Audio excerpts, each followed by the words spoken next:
Please stand for the Pledge of Allegiance.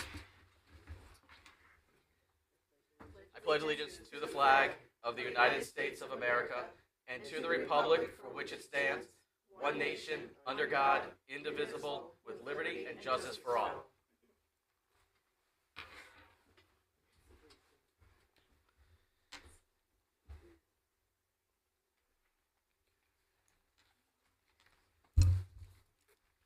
All right, good evening, everybody. It is April 17th. Its time is 6:07. The council is reconvening for budget hearings. A couple of housekeeping items. Yep. Madam Clerk, will you please read the roll call first? Okay. Councilwoman Melly Garthwaite. Melly Garthwaite, Council at Large, present. Councilman Brian Locks is absent. Councilwoman Ann Heffernan is in traffic. Councilwoman Ruby Melton. Councilwoman Ruby Melton, 2nd District, present. Councilwoman Sarah Akbarali is absent. Councilman Gary Donovan. Councilman Gary Donovan, present. Councilman Edward McMillan. Good evening, Councilman Edward McMillan, 5th District, present. Councilwoman Dawn Callahan. Councilwoman Dawn Callahan, 6th District, present. Councilwoman Catherine Tucker. Councilwoman Catherine Tucker, 7th District, present. Councilman Christopher Vargo. Councilman Christopher Vargo, 8th District, present. Councilwoman Katie Muller. Councilwoman Katie Muller, 9th District, present.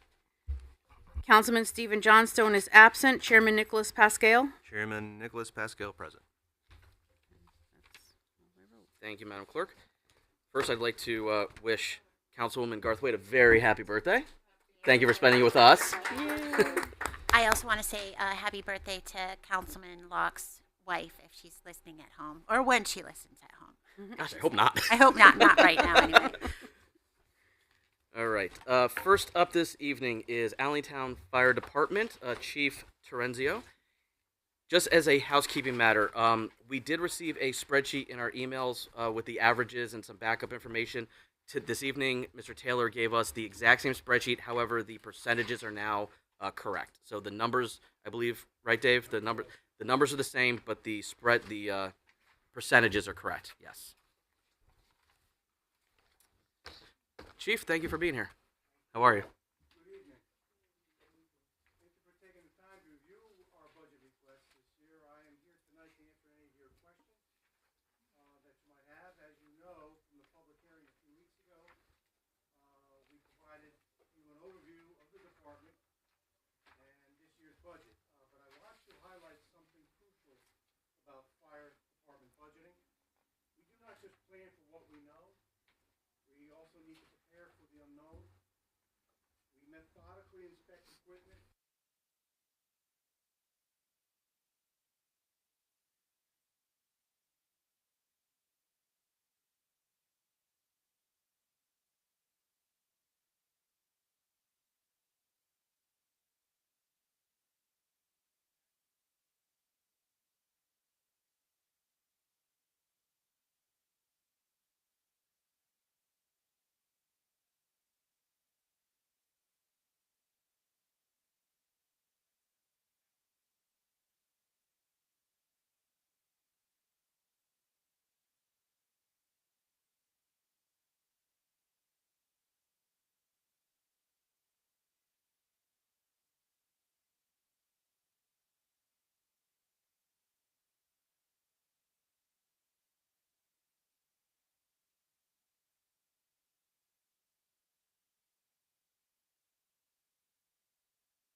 Thank you, Chief. I will open it up to questions. Who wants to go first? Councilman Donovan? Good evening, Chief. Thank you very much for showing up. Thank you. Just something look quick. The financial services. Just to please explain that to us, us. Financial services, I will almost defer to Assistant Finance Director Taylor, but that's something I believe was carried over from when the district was separate from the city, and it kept. And I think if you look at the track record, it continually has gone down. But Dave and I talked about that this afternoon, and I would like to defer to him about that if Yes, please. Just sorry, Dave. Just real quick, just so everybody knows, we're starting on page 118 of our budget book. Specifically, that line item is on 120, and it's not in that spreadsheet. It's in the small. Yes. Yeah, that Yep. Yep. Sorry, thank you. And can the record reflect that Councilwoman Heffernan has joined us? Hi. Hey, everybody. Mr. Taylor. Just that the increased costs of running the finance department, as well as the other services that we provide here, we decided to allocate from the fire department and also from the sewer department. I believe you probably had the same question the other night for them, and that just reflects the increased cost of what we do here. Okay, because last year was budgeted for 15, and now this year that's Yeah, correct. it We jumped. looked at it, and I had a it's question. not really a $100,000 increase in 1 year. It's just that we haven't been charging that out, and so we felt like it was appropriate to do that. Okay. Okay. Yep. Thank you. What else? Thank you, Dave. There was another one. Annual physicals and testing, but it's not covered under our medical? No, it's for OSHA requirements because we wear respirators and we're required to have annual physicals, and we did increase our staffing by 4, so that went up accordingly. Perfect. Thank you.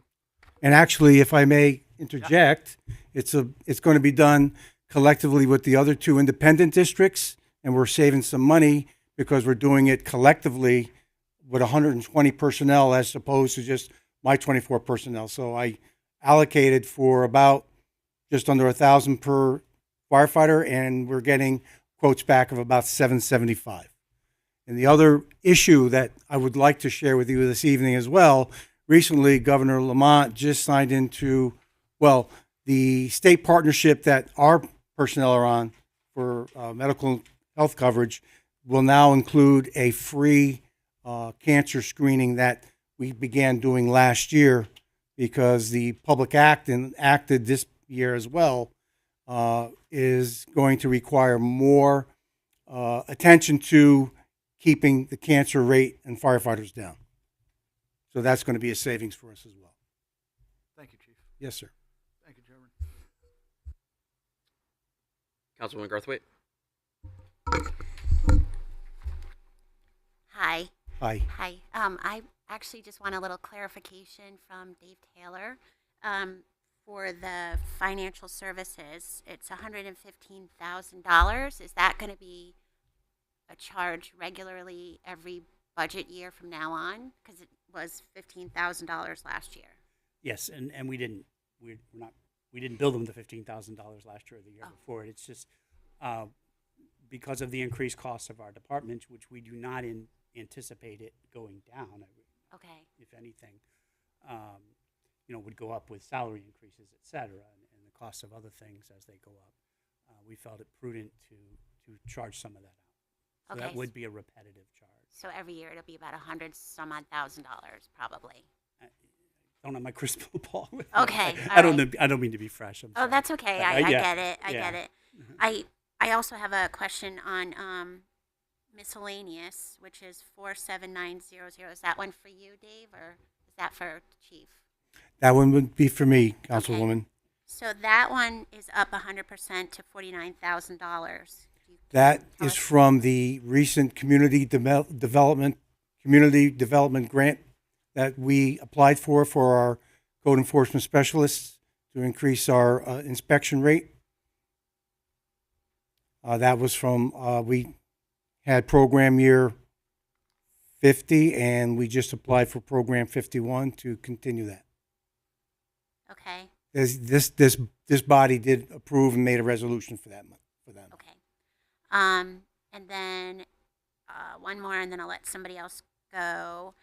Line 53250 shows a 14.3% increase, but actually, you answered that question because all of the percentages were off, right? Yeah. So forget that question. How about line 55160?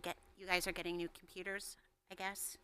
Yes, we're increasing our administrative staff to make us more effective and efficient. and our computer equipment through our IT management has recommended anything over 5 years to be reassessed. So we want to comply with that recommendation. Okay. All right, thank you. That's all for now. Let someone else to go. Thank you. Councilwoman Melton, then Councilwoman Heffernan.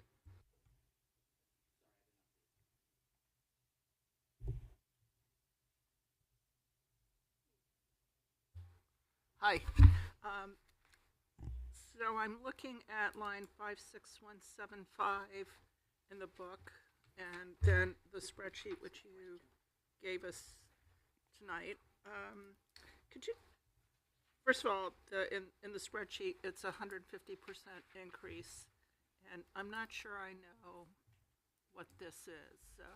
The Advanced Funding OPEB Trust? Yeah, could you? That's actuarially, that was decided upon by the Finance Department along with me and our endeavor to increase our financial standing. But this is an actuarial-based recommendation to do. Is that correct, Dave? Well, what does that mean? What is it? It's other post-employment benefits other than pension. Is it actual benefits, or is it like a rainy day fund, sort of? Well, it's for medical things and things of that nature. Yeah, for retirees, medical coverage. So it's over and above the current program that you have in place for. It's part of the retirees. We have 33 retirees that in their contract included them to carry on their health coverage. That's other than pension. Yes, that's what. This is in the contract. Yes, it's in their contracts. Okay. Yes, right. That's what wasn't clear to me. This wasn't created as part of a budget which is there in case there isn't enough. So it's if someone retires today who isn't currently covered, is that what this covers? No, they continue their coverage. Someone who retires today, that's under the pension plan, continues their coverage, and once they turn 65, it's a reduced amount, but they have to have Medicare. Okay. And this is their supplement. All right. Well, that makes it a little clearer for me. So this is like a Medicare supplement. Yeah. Yes. And it's in the contract. And it's in the contract from those that have retired 10, 15, 20 years ago. Okay. And why is that number 150%? As opposed, can you tell me why there's such a large increase in that? I'm going to have to turn that back over to Mr. Taylor. Sorry, Dave. Yeah, there it is. Yeah, I've got it. Okay. Hi, thanks for the question.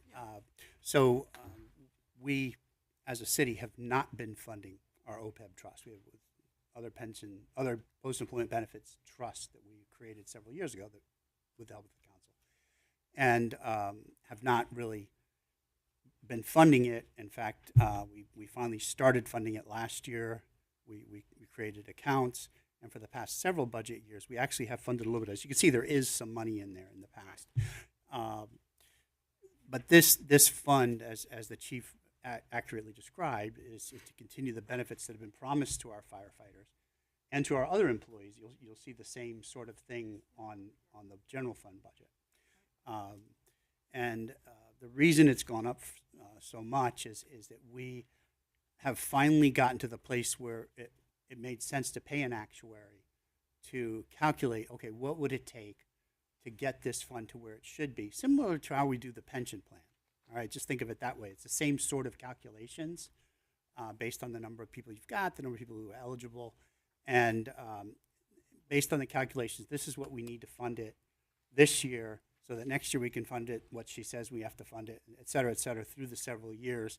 I think after about 12 years, then we finally have the plan funded to the point where we're sort of, it's sort of the expenses that are happening in the current year adjusted for new people. So I'm sorry, that's a lot of words, but it's, but we hired the actuary to make a calculation. Okay, what should we be putting in our OPEB trust? And we're trying to just do the right thing here. And prior to this, what had we been doing? We have been budgeting just hey, we got to put something in there without sort of any guidance outside of our collective knowledge. And as it turns out, it was, wasn't enough. And also, we were also keep controlling our budget by not putting, more money in there. But every year we would put some in there. In past years, I'd come to council at the end of the year if we're looking at a large surplus.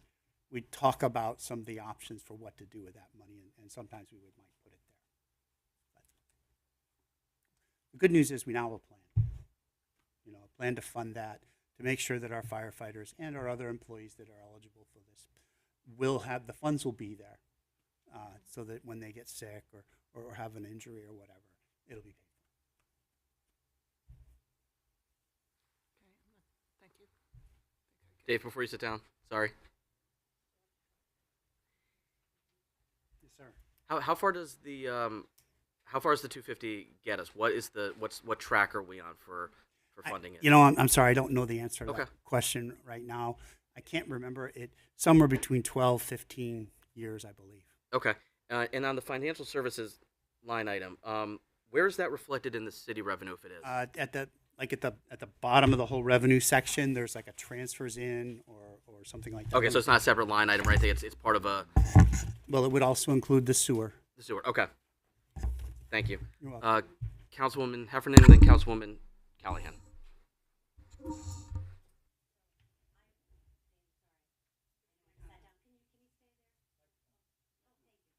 I was going to say, do you actually, I'm sorry. I am so sorry. This is like Catholic aerobics. Sorry. So is this the OPEB? We also have another line item in a separate part of the budget, which is 1.2 million OPEB. Is that a separate OPEB? Yeah. The city has its own plans. Okay. And that is the OPEB for the city employees who are eligible for benefits after retirement. And this is just for the fire department. Right. And this is just this would just be coming out of Allingtown citizens. This wouldn't be coming out of the West Haven citizens. Correct. That is the Allingtown budget, Right. and that's I how it know, will I be understand. funded. I didn't know if Yes. I don't know if everyone knew that. Yeah. You've got it. Okay. So I just want to make sure about that. But I know that the actuarials have come up with this number. Uh-huh. Do you feel I know you don't have a crystal ball. I know. But do you feel that there's any wiggle room? Because 150% just seems like an awfully large number, especially, I don't live in Allingtown, but I am really concerned about, the budget for everyone. I know. And, and I'm not saying that the people don't deserve their medical benefits. Everyone does. I'm just wondering if there was a way to potentially, is there any wiggle room? That's my first question. It is what the actuary has designed for us as a prudent investment, and I wouldn't want to speak against that. I think it's the right way to go. Because both the OPEBs, the cities and this have gone up. The other one only went up 100%, or 83%. Excuse me, 83%. This one's going up 150%. That just seems. Well, it's just because we didn't have the guidance last year. Okay. I know, and we're paying a lot of money for that actuarial. I understand that. Mm-hmm. I just feel like 150% is it just sticks in my ear, and it's just really a noise I don't like. I understand. So, do you feel that it would be unsafe if we changed it at all? I really don't want to. You don't know. Okay, all right. You don't have a professional opinion about it. No, I think it's the prudent thing to do, and really that's my answer. Okay. Okay. Thank you. Okay. I don't know. And Chief. Yes. The telephone expense. Yes. It went up 22.9%. I know you just got new telephones, right? We did. We replaced 31-year-old No, handsets. I know. I just wondered, It's a lease that we do, and we lease them. We lease the equipment, we didn't purchase them, and the rates have gone up with all the telephones, which is the cell phones as well, and the iPads that we use. Rates going up. Wow. That hurts me too. I know. I shouldn't. I get it. Yeah, I know. Thank you. Thank you. Thank you. Thank you. Chairman. Thank I'm sorry, the clerk is throwing things at me. Councilwoman Callahan, as she should. Thank you. As you should. Thank you, Chairman. You want another one, Stacy, to throw? Hello, Chief. How are you? Good. How are you, Councilwoman? I'm good, thank you. Good. And thank you for all of this, and thank you for the revision. Appreciate it. I wanted to ask, because I know there's different ones here. Let's see. The trucks. Yes. Are we okay going down that much? Yes, because that line item, again, when I first took over here about 4.5 years ago, that was where we were buying our equipment out of. And it was erroneously applied until we started working more closely with finance and developing an actual capital projects budget. So that line's been going down, but it's been going down for another reason, is that the average age of our equipment now, after acquiring a new pumper through the AFG grant process in 23, and right now our 11-year-old rescue truck is being refurbished for less than $200,000 by buying just its cab and chassis and redoing the body. We did it for less than $200,000, where a completely new unit, we've gotten quotes of $435,000. And purchasing some equipment, I purchased a new vehicle for the fire marshal, a pickup through ARPA money and the state bid. So that $20,000 is going to be used to upfit it. Buying the vehicle is one thing, putting lights and sirens and other equipment on it is quite another. So that's why I'm asking. Yeah. You feel comfortable with this? I do, because everything else that we have, we are really trying to make it cost effective, and that's what we feel we'll be able to survive with.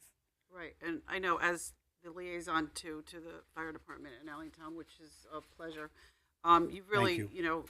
I bet you really knocked the ball out of the park. Like you really look at the numbers very tightly. And Well, my father was a banker for 30 years, so I had no I'd choice. explain it. But okay, no, that was just my concern was the trucks, because that's the foundation of everything. Does that also include the maintenance, or that's another line item? That's another line item. And what we do have for the volunteers, for their engine that's just 20 years old as well, we do have a line item in the capital projects request. Okay. Is it okay to ask a question about how you're coming along with the works at the station in Allingtown? As far as a station, or? Well, no, the extension that we got the money for the Oh, for the yes, vehicle. sure. The annex through ARPA money. Yeah, it's they're not moving as quickly as I'd like, but it's up. All the concrete is poured in the floor. They have to do some site work yet and just hook up the power. And I'm hoping by first week in May. I know that our ARPA committee is on top of them, and I think it's going to start costing the contractor some money very soon if he doesn't finish. But I got to get that equipment that sits outside and get it completed. Right, because I know that we had talked about that, and that equipment has been sitting outside where it shouldn't be sitting outside. No, because no, it's and gonna cost us in the it long no run, longer so- will be. Okay, great. Thank you. Thank you very much, Chairman. Councilwoman Tucker. Yep. Hi, good evening. How are you? Good evening. Good. I have a couple questions. One of this might be for Mr. Taylor. One of them is about the employee benefits. There's a line item under employee benefits that also speaks to pensions. So I guess I'm just trying to see whether that's duplicative or whether or not it belongs there. Because I'm seeing this showing up in a bunch of different places, and so I don't know if that's supposed to be the way that it is. It's correct. We have pension, we accrue for pensions the same way we're doing for the OPEB. Yeah. And, each entity has their own pension plan. Right. And so we have to pay for pension in this budget as well as in the general fund. Right, but when we spoke a few minutes ago, you were asked about the two line items in the fire budget. There's a pension line, and then there's the OPEB line. Right, these are two different things. The They're two other, different things. when you see other in that, it's other than pensions, is what it is. OPEB is other than pensions, really. Correct. Right. So I guess that's what I'm just trying to clarify, whether or not that's going to show up that way in other places as well. It does Under show up employee benefits. that way and has in the general fund for a few years. Okay. And I'd like to just remind everybody too that the bottom 9 personnel positions in the Allingtown Fire District do not have a pension. They're 401.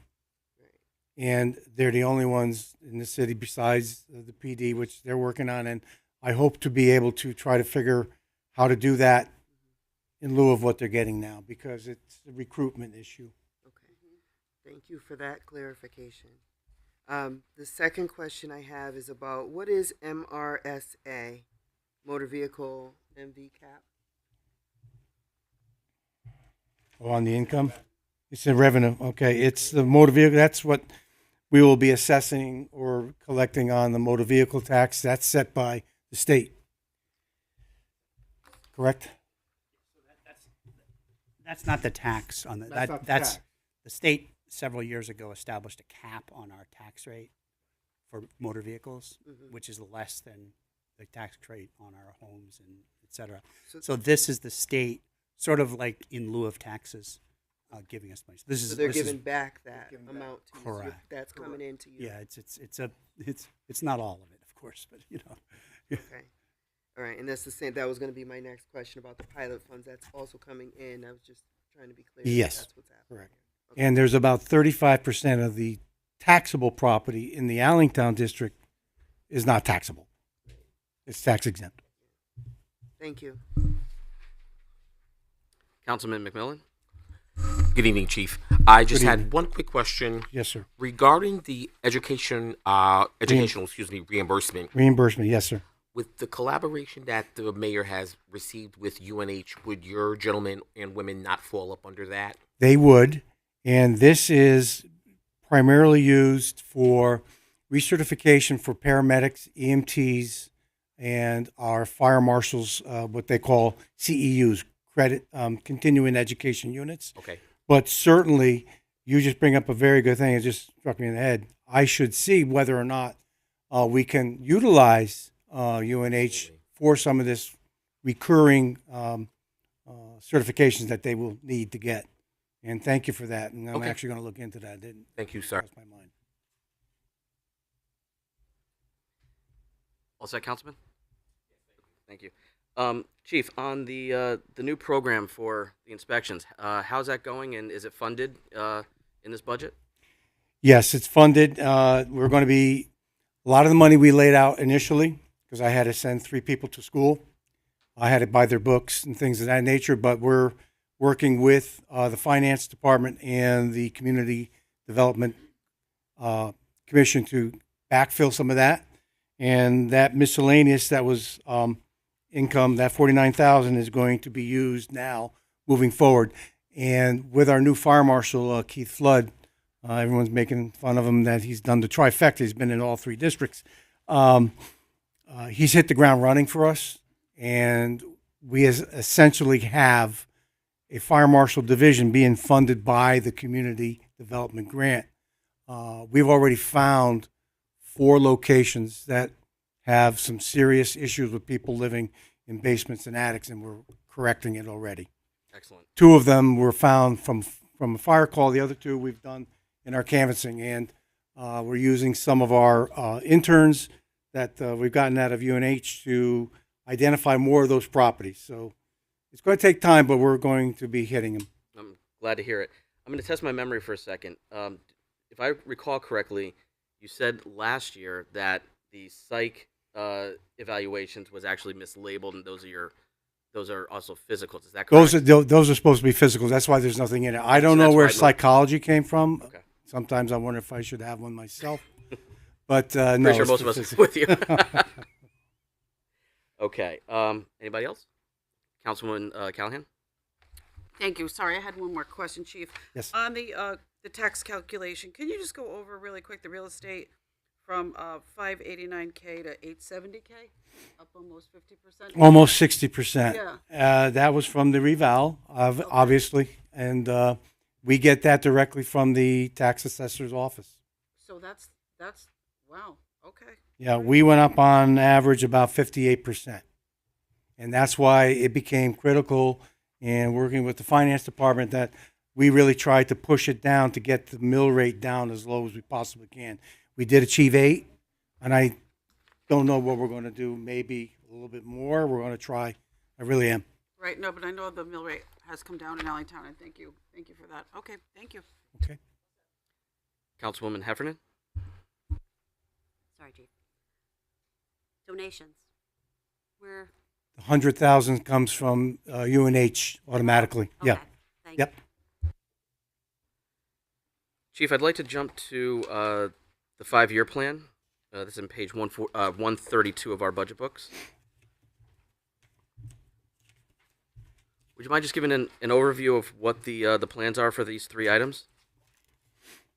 Surely. The station consolidation has been something that originally was being floated out there when I first arrived, trying to deal with the 1928 vintage station on Admiral.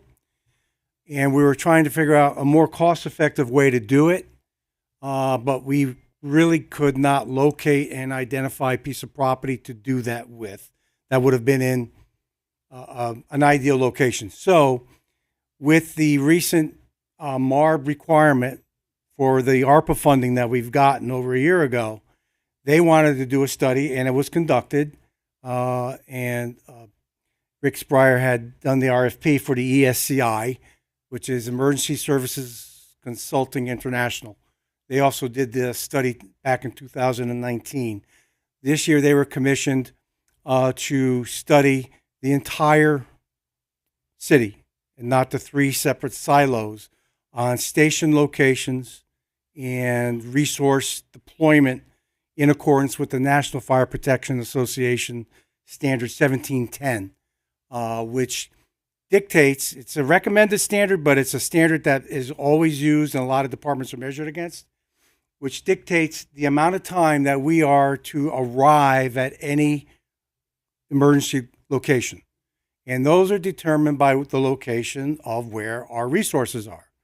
Back in the day, in 1928 and before, the stations were usually located, and not that I was there then, but they were located essentially for when the horses would tire out. We need another station, is really what it amounted to. Of course, now, 80, 90 years later, we have vehicles. So that's what it's about. And in thinking about that, I wanted to wait for the study to come out. And the study's nearing completion. They did a site visit last month, and I happened to speak with 2 of the people that came out. And I asked him off the cuff, I said, how's it looking? So he showed me a picture, a graph. And he said, all the stations that exist in the city right now are ideally located. However, there's 3 of them that are not staffed. So I pointed to one. I said, what if that one right there was staffed? He said, well, all that light green that you have there would all turn dark green. And that's measuring the response time in accordance with 1710. So light green is showing that on average, we're doing 94 to 96% of the time we're making it in accordance with NFPA. But we turn it dark green, it'll be 98% and better.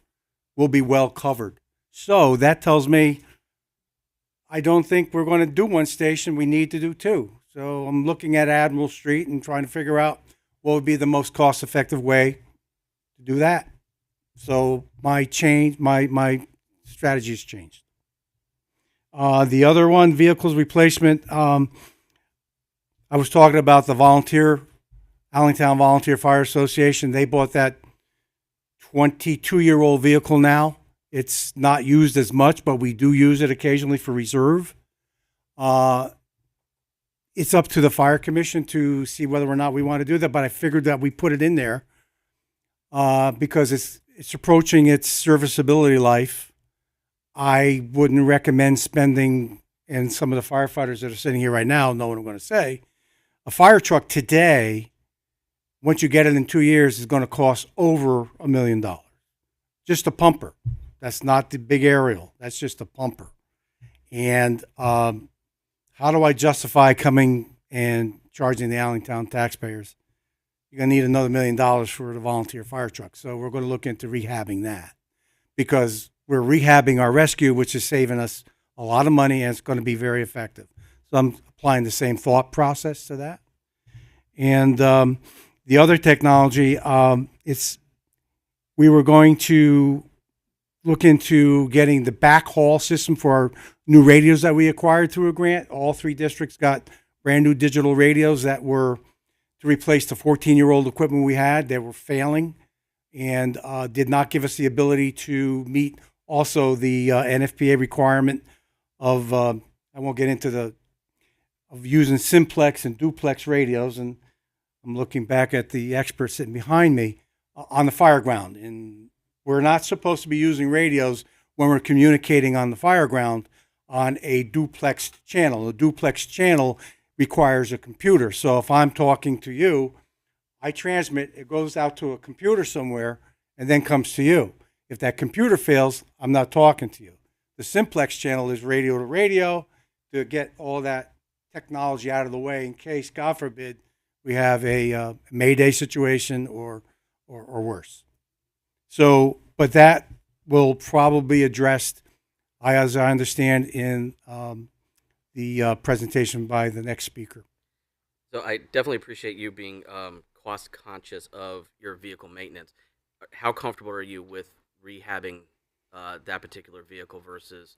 I understand that it's very expensive to purchase a new one, but given its age compared to the other one, are you comfortable with? I am comfortable in it, Councilman, because the vehicle has been used by the volunteers, and God love them, they're not as active as the career staff. And that vehicle, I think, has less than 40,000 miles on it, and it's 24 years old.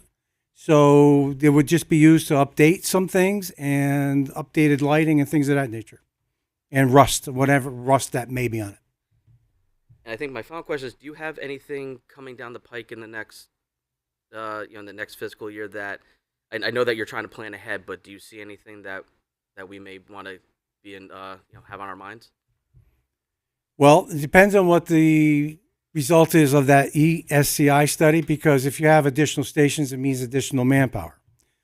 I did get additional manpower already. I will be able to split them effectively between what I have now.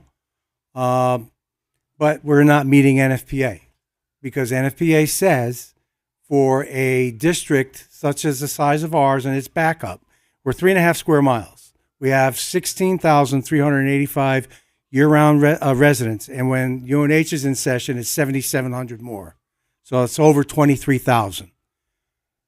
That's over 5,000 people per square mile. And the NFPA, again, the standard says you should have a minimum of 6 people on duty at any given time when you're doing EMS, which we do, but you should also have a minimum of 4 people staffing it. That's a tall order for many people. I am preparing right now a SAFER grant to get that funding to give us a boost in trying to work towards that over the next 3 years. And when's that study expected to be released? They are hoping to have something to us by next month. And or June. Does that study trigger any other actions or a timeline that we have to follow, or is it best practice? Best practice. Okay. So if you get the study, then you'll analyze it. You'll figure out what your department needs to do in order to be more in compliance, and then it will also help me present to the federal government and a request for additional firefighters. We're doing our due diligence. We did a study. This is what it's saying. This is what I need. This is what I have. And I have to do that in 32 pages. Or less. Or less. Thank you, Chief. Yes, Councilwoman Heffernan? Chief, the volunteer engine. If your engine goes out of service, is this your backup engine? It's one of the other. Our normal backup engine is a 1999, and it's costing me a lot of money. That's the one that was replaced in 23. We just had to dump another $23,000 into it. And while that was going on, we had to also use the volunteer engine, which we have a mutual memorandum of understanding with them. Of course, yeah. And when we're using it, we maintain it. and when they're using it, they need to maintain it. But we do utilize it. Yeah, I was wondering if it was a backup piece. Yeah, and So this is- and it's a this good isn't- point, Councilwoman. The other two districts use it when they go down sometimes. Oh, do they? Yeah. Okay. Yep. It's not- we have hooks. Don't we have that engine? Yes, you have engine 27, correct. Yep. Thank you. Thank you. Councilwoman Callahan. Thank you. Sorry, one more. That kind of brought my memory back to the question about UNH. So they are expanding. Can we ask them for a bigger donation? I would like to try to do that, and I would try to work that out with Her Honor. We have broached that, but she went and got a significant commitment from them, which I would be reluctant right now to ask them for anything else, because I think she did a fantastic job doing that, because it's going to help us greatly. Okay. Is it fair to say that your department is in charge of all of UNH if there is a? Yes, we're the initial responding department. If it's a certain classification of alarm, it automatically gets truck 22 from the center and engine 25 from Malloy Road. All right. So we supply their. Yeah. Well, yeah. Something to think about. All right. Thank you. Thank you very much. Any other questions for the chief? Councilwoman Garthwaite.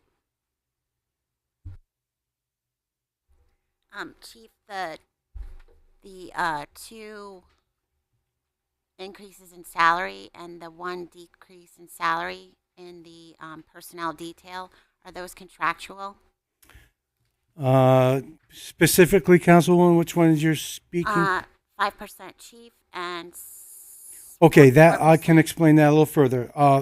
Fire chief is one salary, and the deputy chief / fire marshal, that's a misprint.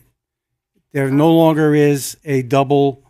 We no longer have one individual doing both those pivotal responsibilities. They're too important to be divided up by one person doing both jobs. It's not good.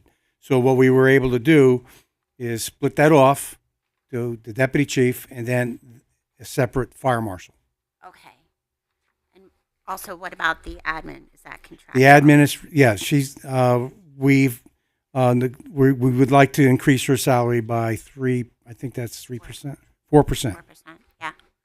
And then just one last question. Business expense line item 52360. What do you typically use that for? Travel? It's business expenses for, not for supplies. Well, yeah, it is for supplies. It's for, stationery and things of that nature. Credit card. No, we don't pay for the credit card anymore. But things that would be related to the car wash and things like that. Getting our cars cleaned, in doing business. My membership in some of the associations, the International Association of Fire Chiefs and things of that nature. Okay. All right, that's it. Thank you. You're welcome. Thank you. Thank you, Chief. Sticking with the personnel, our budget books show FY25 has one captain, and FY26 has 4. Is that a? That's a misprint. It's a correction. That's a correction. So There's we have 4 captains. You currently have 4 captains. You will Yes. continue to have 4 captains. Correct. And how about the mechanic? Mechanic does not exist. Okay. And would it be appropriate? Because I remember that we had that discussion with you of separating deputy chief and the fire marshal. I think it would be appropriate if we correct that in the budget. So if either you or the finance office could email us. Well, look at. Perfect. Thank you. That's all I had. Yes, it is very confusing. Excellent. Any other questions for the chief? Going once? Going twice? Do you want to recognize the gentleman that you brought along with you? Nick DeJohn, this is your first time listening to him. It's Nick DeJohn comes to us. He's the director of the dispatch, 911 dispatch, emergency reporting system. He comes with us with a wealth of knowledge and technical abilities. And it's going to be saving us additional monies. Sorry, I'm giving you more work. More than I deserve. He has been instrumental in helping us get our new radios up to snuff about programming and any kind of anomalies that we come across. You just call him and he fix it. He can even do it remotely. He's a godsend. Excellent. Chief, thank you Thank for everything you. that you do in Allingtown. I appreciate it. Thank you for being Thank so you. helpful and so prepared for us. It's always a pleasure to have you here. And I please appreciate that thank very your, much. I appreciate Please all thank of everybody you. under your command for us, okay? I will. Thank I you. will. Thank you very much.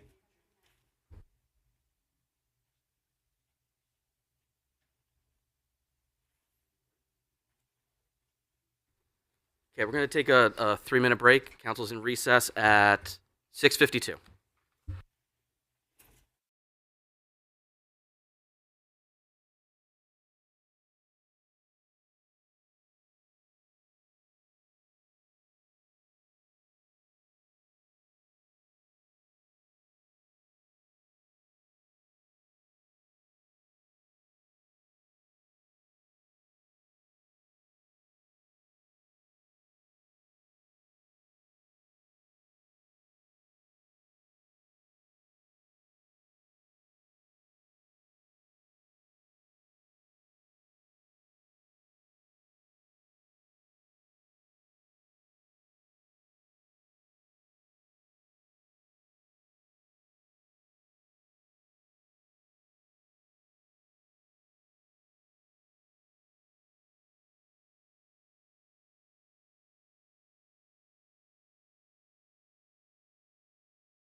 All right, next up is Police Department, Animal Control, and ERS. We are going to start with ERS. That is page 62 in our budget books and page 20 in our spreadsheet. And Mr. DeJohn, welcome. Good evening, everyone. Thank you for having me. Nick DeJohn, the new ERS director. First off, let me begin. If anybody has any questions for me, but again, my name is Nick DeJohn. I'm the ERS director. I've been here since May of 2024. It has been interesting, to say the least. I've encountered a lot of obstacles, but I hope the budget that I presented to you, you find to believe it fair and equitable. I've had a chance over the last almost 12 months, 11 months to review of a lot of the policies, procedures, and the way we do things. And I've had a chance to update some things and make some modifications. So with that being said, I offer any questions you may have. Thank you. Presently, do you have any vacancies? I have one. We just conducted, we have an open recruitment right now. As of this afternoon, we have 35 applicants. I referred to the ERS Administrative Board for their opinion to start doing interviews. They concurred, being we had so many applicants. So we grabbed the first 10 applicants and started our interviewing yesterday. We interviewed 9, starting around 9 a.m., ended at 3:30, and it was a tremendous success. So being fully staffed, that's 16 full-time dispatchers? 15 full-time dispatchers and 1 part-time, and that's contractual. Okay, so which one's not filled right now? The 15th position. The 15th position. Yes. So you have 14 and 1, right? 14 and 1, correct. Yes. Okay. The other equipment line item, can you give us an outline of what your anticipation for using that for this fiscal year? 55,190. Is that the? Yes, sir. So the increase in that, my original request was 20,000. I noticed the increase to 32,000. I got the answer to that today from finance. The mayor moved a capital project that I had in capital to for a relocation of our AT&T cabinet, which is our 911 system in the dispatch center. I put that project in capital. She moved it out of capital into the regular budget, and it's that line item. So the cost of that was 12,000. So we went from 20 to 32,000. Gotcha. And the fire radio. Oh, I'm sorry. I'm skipping ahead. All right. I think that's all I have for the moment. Anybody else have questions? Councilman Donovan. Thank you. First of all, welcome. Thank you. Probably not a question for you since you just got here, so guess who I might have to ask. The holiday pay, why is that on there now and it was not in the budget last year? The holiday pay, actually, I do have an answer for that. Right. I spoke to the finance director today about that. That line item was originally put into regular wages, and finance now separated it from the regular wages 5,100 line item, put it into its own line item. That's it. Perfect. Thank you. You're welcome. All set. Chairman, thank you. Councilwoman Heffernan. For holiday pay, is it checks I don't know if you do it like the fire department, like where everyone just gets like a holiday paycheck? So they get that, and then they also have a contractual dollar amount that they get paid for working the actual holiday, depending whether they're on regular or on overtime. Looking at page 129 of our budget book, the 5-year capital plan. Are you spearheading the fire department radio upgrade? I am, yes. Part of my job is to manage and maintain the radio infrastructure in the city. Could you speak to what that project entails? Most certainly can. I don't know if you got it. I had sent to finance a big explanation of it, but if you haven't, I'll give you the Reader's Digest version. Please, thank you. The overall radio infrastructure for the city, for our emergency services, police, fire, public works, was originally installed roughly around 2012 or so. It's, for the lack of a better word, at its age mark where the city needs to start looking and planning for the future of that radio system. This upgrade for the fire department, I don't want to classify it as a Band-Aid to that, but it's a significant improvement to where they're at right now. Currently, they're operating on what we call an analog radio system. Now, if many of us think back to the days of our analog telephones, we had a different signal that we listened to, that we were heard on, and it sounded differently and it worked differently. We're looking to upgrade the fire department system to a now digital radio system. Presently, the police department and our public works department is already operating in digital. We want to move our fire department to that. What's that do for us? It does a lot of things. In the radio world, we found that the digital frequencies benefits the fire department and the police departments when they're operating in buildings. It's got better penetration for the buildings. It's got better it covers overall better distance, gives them better coverage area. Digital, we found it's less susceptible to harmful interference. Already last year, July or August of last year, the fire department was vulnerable to an interference issue that we never were able to prove where it came from. We believe it was somewhere in Long Island, but we weren't able to exactly figure it out where. So this digital upgrade for the fire department brings a whole host of remedies to the problems that they're facing today. And so is this a stopgap measure, or is this where you think that the department should be? I guess you could say this is a Band-Aid to where I would like them to be. Overall, the city is going to need a new radio system at some point. The police department, and again, police, fire, public works, they're all operating on 10-plus-year-old infrastructure equipment. That's going to start getting outdated in Motorola's eyes, which is who the manufacturer is.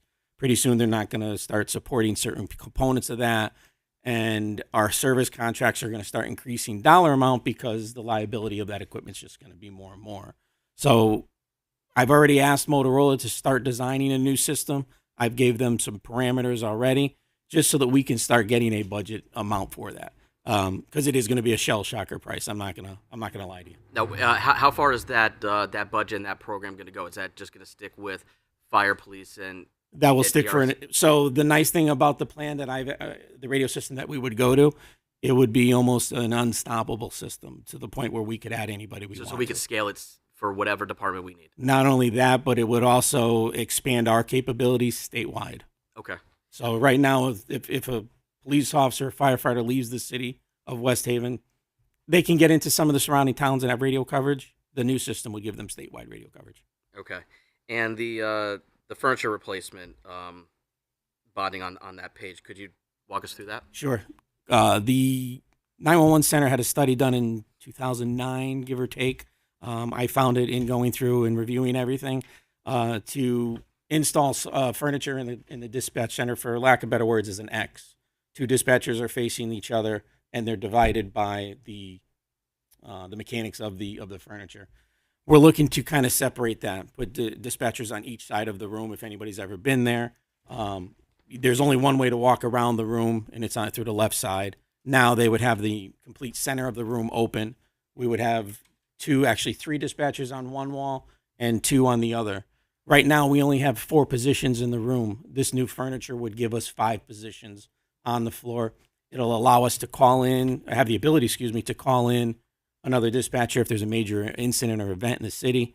Also, we had Orange PD come to us late last year because their center went down, and they needed to use our dispatch center, our position, and our telephone. In order for them to do that, I had to come in after hours and let them into my office where the 5th position currently resides. So this gives us a whole new furniture. It opens everything up, and it also houses and redesigns where our computers are held, because right now they're enclosed in cabinets collecting dust, and that's not really good for them. Great. And one last question, back to page 53 of our books. Line item 55180, computer software. I just see that's zeroed out. Correct. I spoke with the mayor on that. I had put a line item in that. She wanted to put that money into the proper budget, which either is going to be IT for the city, or like I recommended to the mayor, putting that into the police department's IT budget, because do it in the police department is who manages and So it's just maintains. being transferred. It's just to being another- transferred okay. into the correct budget, correct? Perfect. Thank you. Yep. That's all I have. Any Councilwoman Garthwaite? Hi, welcome. Good evening. Thank you. I also want to say happy ERS week to Thank you you. and all the dispatchers. We appreciate you. And I have a couple of little questions. I'm wondering, line item 52510, maintenance service agreement. It's gone up just a little bit, and 5.2%. I'm just curious if there's any way that you can renegotiate that. I'm not even sure how that works. So that line item is for our service contracts, a variety of service contracts that we have. One of those is Motorola, which this year will be our last payment to them, and then we'll have to renegotiate that for the next 5 years.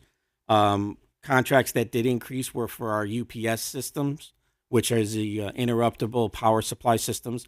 We have one at the police department, and we have one at each of our 2 tower sites.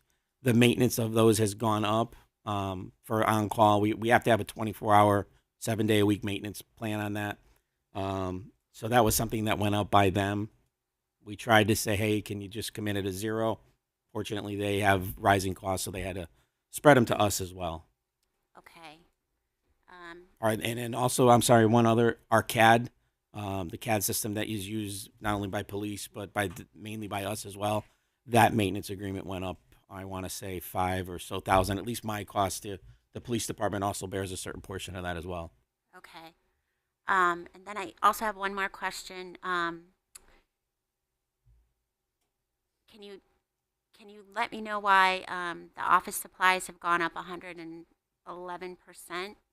That is line item 53110.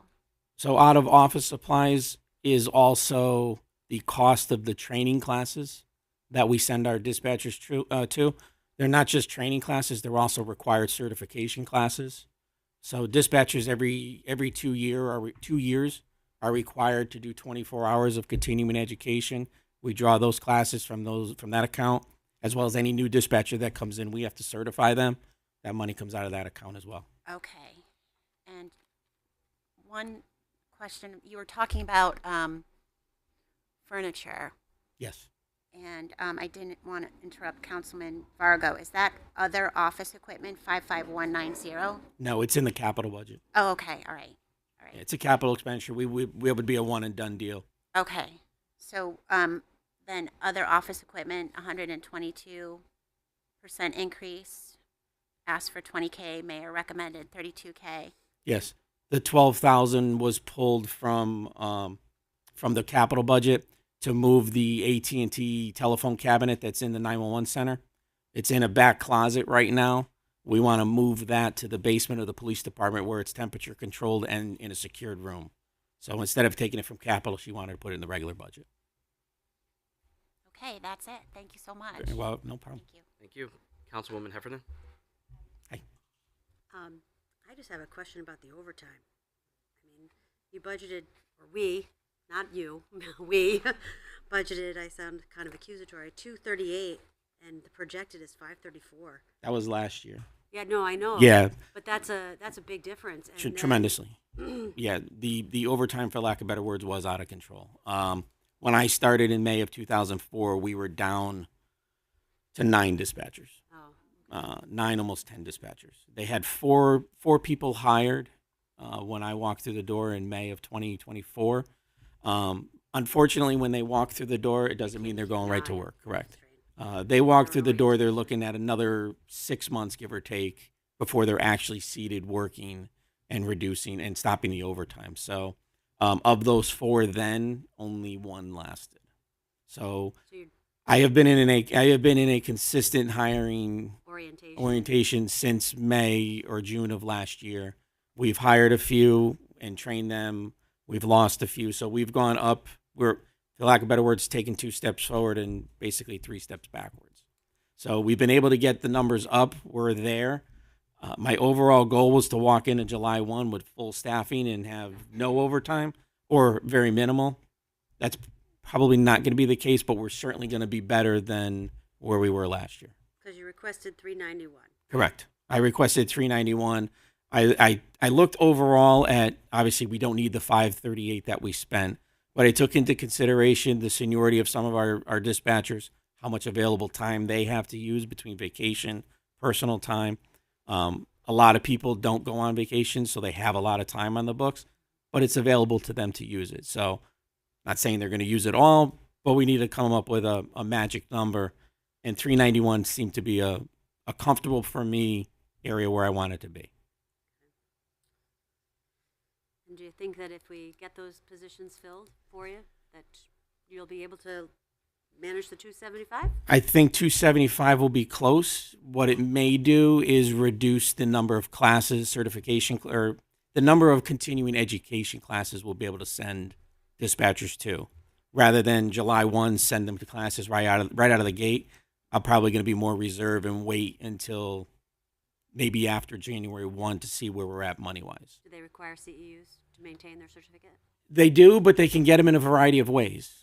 They can not only take an in-person class, they can take an online class. They can also read certain magazines that give them continuing education credits as well. Okay. So we have some options there. All right. Thank you. Thank you. Could you quickly quantify the? I always look at the overtimes. Those are numbers I always focus on. Can you quantify what the 275, the 291 actually looks like in terms of man hours and what that looks like on a day to day? It's tough to say because it depends who's working and who's not working. Okay. When I got here, there was really no minimum staffing levels for the dispatchers. So we didn't have like a set number of how many we're going to work each shift. I went to Chief Perno right away and says, look, I don't know what was happening, but we're going to maintain 3 minimum on evening shift, 4 on days, and 4 on evenings. Those are actually low numbers for the amount of calls that the city is doing, but we're keeping those staffing at that. So if somebody books off of a day shift or an evening shift and the number goes below 4, we're hiring somebody to replace that. And that's per contract, it's time and half per their regular salary. Plus, we also have to give them a meal allotment. That's a meal allotment, which is a contractual thing as well. Mm-hmm. Thank you. Yep. Councilwoman Tucker? Yep. I guess I wonder about the vacancies. So you seem like you have a problem, like maybe with retention. I wouldn't say not you, but there is a. It's tough to say. I mean, one person that we hired didn't even make it through the door for week 1. We've had people, and this was a certified dispatcher too, which is ideally who we're looking for because they don't cost us anything. All we got to do now is train them to the way we do things in West Haven. So one individual came in and didn't even make it through the door. Others have come in and not made it through their training program, which we maintain a level of training, and we're not going to lower that. So is it retention? No, I wouldn't say that. I mean, I have a 39-year, 40-year veteran sitting here as well. Mr. Standish was 47 years. So clearly people come and they want to stay. It's just getting the right candidates. Being a dispatcher is not an easy job. Oh, that's what I was going to say. Yeah, no, it's not. It's a high stress job, right? The hours are not to be the best to be chosen for. So that's another thing. And random order-ins that come whenever, or working holidays and so forth. So. Right. And are there resources in place to support the staff? If they book off? Because it's a high stress job. Mm-hmm. What resources are in place to help them? You're looking at them. So if we've gone to the extent where no dispatcher has been available to come to work, Chief Berno has been kind enough to offer some overtime to his sergeants if they're available. But if they're not, I've been found coming to work. I've worked several midnight shifts, several evening shifts, day shifts, et cetera. So again, it's a commitment to not let the center go below the staffing level. Wow. We do what we have to do. I see. Thank you. You're welcome. I think I want to piggyback to what resources are available. The PD has resources to help with officers' mental health. Same thing with the fire departments. Right. What do you have? We are on board with the same EAP program that the police department has. Is that through the police department's budget? Yes. Chief? Yes, it is. It is. Okay, thank you. Anybody else? Once, twice? Thank you. Thank you. Thank you to all of your men and women. Thank you. Appreciate it.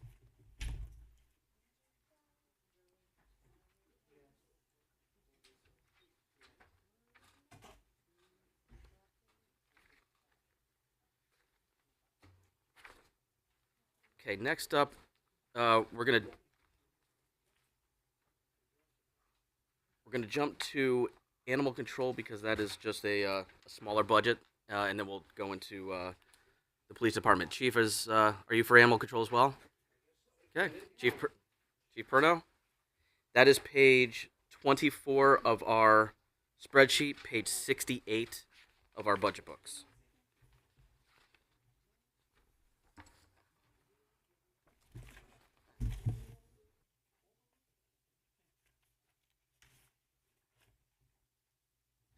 Chief, anything you want to start off with, or should we just see if anybody has any questions? We're talking animal control. Animal control. There's a not completed yet, but a very large upgrade to the building as well as the surrounding towns. It's not done yet, but it's probably about 40% done. So it's something that it was needed very badly. And I believe as of today, they were at full capacity for animals. Wow. So, questions? Councilman Donovan? Good evening, Chief. How are you, sir? good, sir. Just a quick question. I'm sure I kind of can guess the answer, but the workman's comp pay, that went up pretty significant, and it doesn't look like they're projected any expense this year. And it went up 300%. I don't know explain what that is about if you know. That's not animal control? It's in my book. Yes, I'm just an explanation if anybody has one.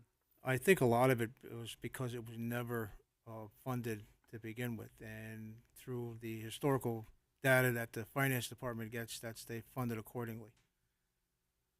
So. Is that, Dave, is that? Okay, I'm sorry, but No. I'm sorry. There you go. See, we're doing you a favor. Yeah. So the workers' comp on the animal control, it's hit or miss. Right. Pay as you go on this one. We do our major funding of the workers' comp internal service funds. You guys remember that term? Yeah. Through the city and also through the police department itself. So there's not as much that goes on here. So if somebody is out and their salary gets charged to workers' comp, that's when it happens here. Nothing this year, but we like to have something there just in case. Okay. And the part-time way we hired, one, two part-timers? Sorry? We got part-time people? Part-timers, they're the animal control technicians. We're allowed to go up to 4. Yeah. They're usually someone that comes in between jobs, and they'll do a few months and then they'll leave, and we're just constantly bringing them up to numbers. I think right now they're at 2. Okay. But that's the part-time wages. They get, I believe it's $1 more than the minimum wage, as do the crossing guards. Okay. Thank you, Chief. Thank you, Chairman. Councilwoman Melton? Hi, Chief. Hello, how are you? Good. I hope I'm not stealing Ellie's thunder on this. I'm looking at the line item on dog food, and first of all, I'm assuming that also includes cat food and other animals that you have at the shelter, right? Correct. I'm a cat person, so I noticed that.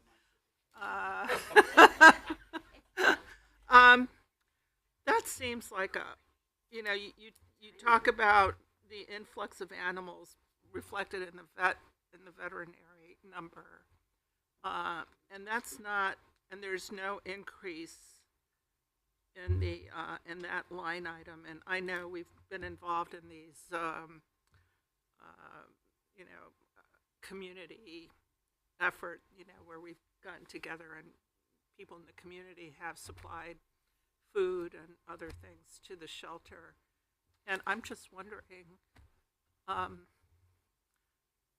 why is that number so low? And are you sort of relying on other parts of the community to help with that part of the operation of the shelter? Or what do we call it this day? Is it a shelter? Or Yes. yeah. It's the- So the- it just seems like a really low number to me. And what is your thinking around that? The answer is twofold. We do rely on donations. People do donate food to the shelter, and we also just through allowing us to have a P card specific to the animal shelter, they are now getting most of their food through Chewy's, which is Chewy's, which is it's a good size discount. So we're looking at that with the discount and the continued donations that we should be right about that number. So you feel comfortable with that number for the? Sure. Yeah. Okay, thank you. Okay, Councilwoman Tucker, then Garthwaite, and then Callahan. Good evening, Chief. Hello. How are you? How are you? Good. So I guess the question is in follow-up about the workers' comp. So are you budgeting for workers' comp because there has been an issue that you anticipate will continue? Not to pass the buck, but I didn't come up with that number. That's a number that was generated by finance past years. We always have someone of the four. Unfortunately, they do get injured, and just the nature of the job, their doctors will not allow them back in until a cut will heal. So that's 2 or 3, 4, 5 days that they're out. So yeah, it's something that was never looked at and put in a proper number. It's always been something that let's see what happens. And I think now they're taking a little bit of a responsible way of looking at it and funding it. Okay. Thank you. Councilwoman Garthwaite. Hi, Chief. How are you? How are you? Very good. Good. Line item 52455 veterinary services. It used to be 20,000, and now it is 30,000. I'll say it's probably the first time anybody's going to hear me say this, but I'm pleased with that because I think we do need that especially because we are a full shelter right now.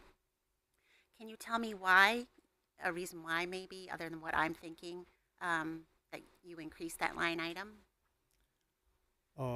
It's just the cost of the services have gone up, as well as the volume of the animals that need the care. Okay, so cost of veterinary care plus volume. Okay, thank you, Chief. Councilwoman Callahan. Thank you, Chairman. Hello, Chief. How are you? Yeah, it's a busy week too with celebrating the dispatchers, and then I believe it's also for the animal shelter as well. Correct. And so just a shout out to thank all of them. They work really super hard, and I just want to say thank you. Thank you for that. I know it's a tough job. How many are full-time? 4. Do you feel that's enough? They are, by head and shoulders, the busiest department division in this city. Mm-hmm. Those 4 animal control officers go above and beyond. I cannot give them enough praise, to be honest with you. Do you think that should we think about in the future, maybe adding on another? I'll take 3, 2, whatever you want to give. Everybody Yeah. tossing out candy. No, I'm just Absolutely. because I know that they're always, I guess my question is, do you feel that that's enough capacity for people? I know that you could probably always use more, especially in that particular situation. And again, with the budget, if there's room for another full-time or part-time person. The part-timers are usually in the shelter, taking care of all of the needs so that the officers can go out and take care of things that are being called for. But yeah, do you want to give me a couple of part-timers more? I'll take those too.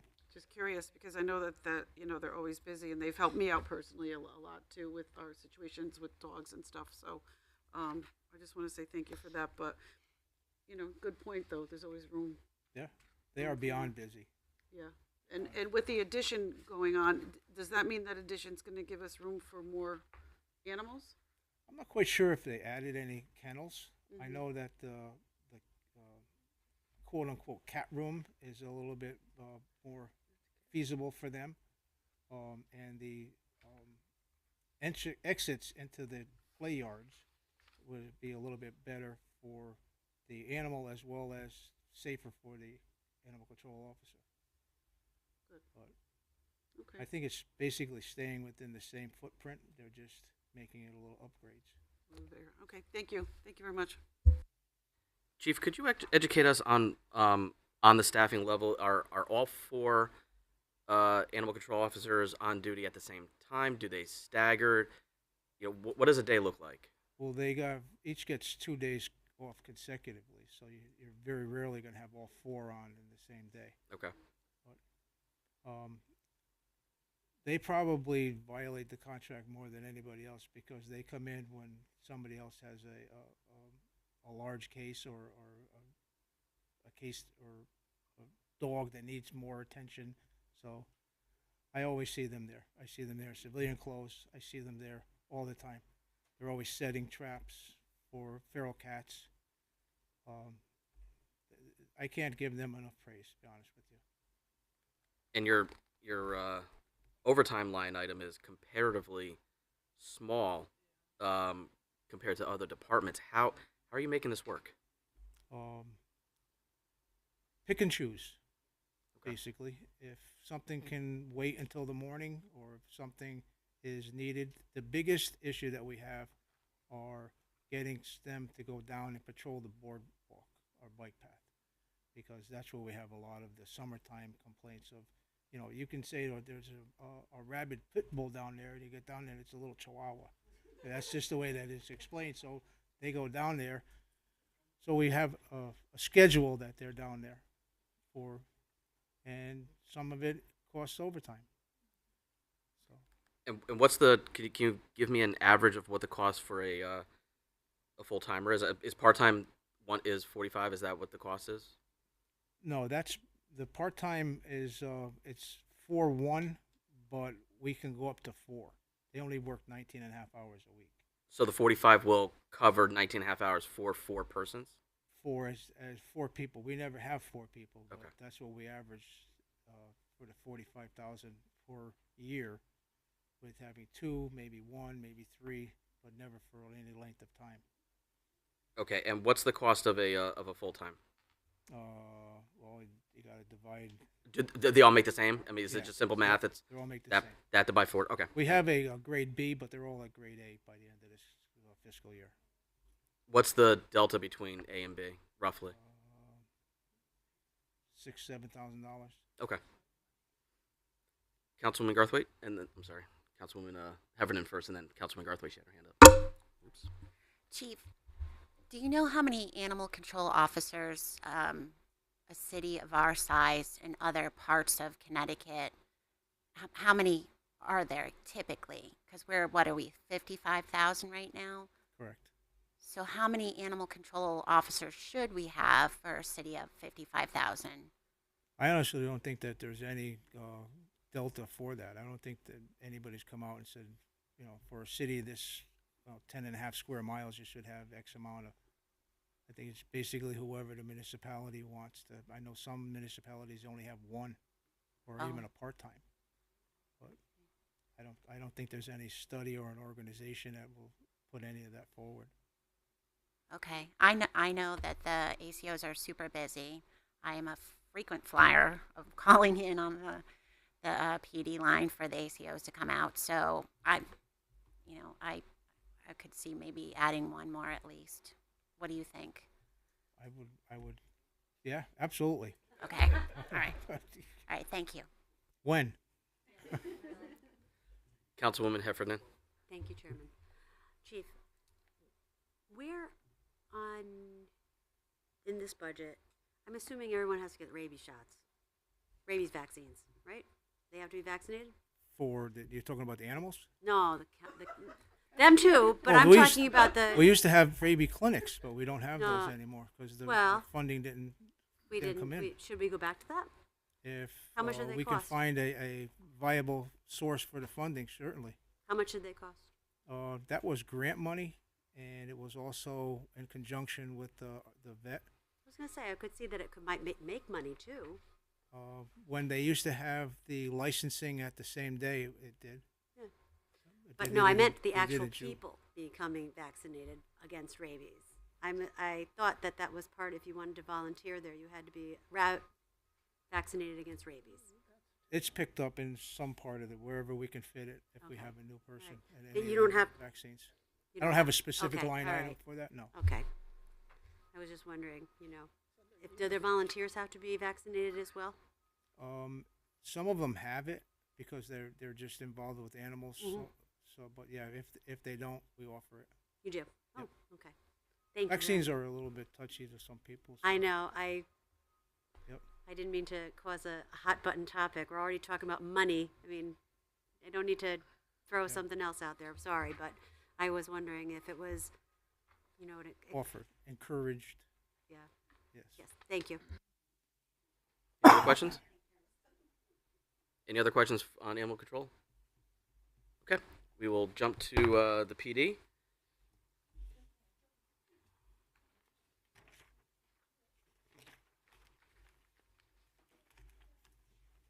That starts Okay. on page 21 of our spreadsheet and 64 of our budget books.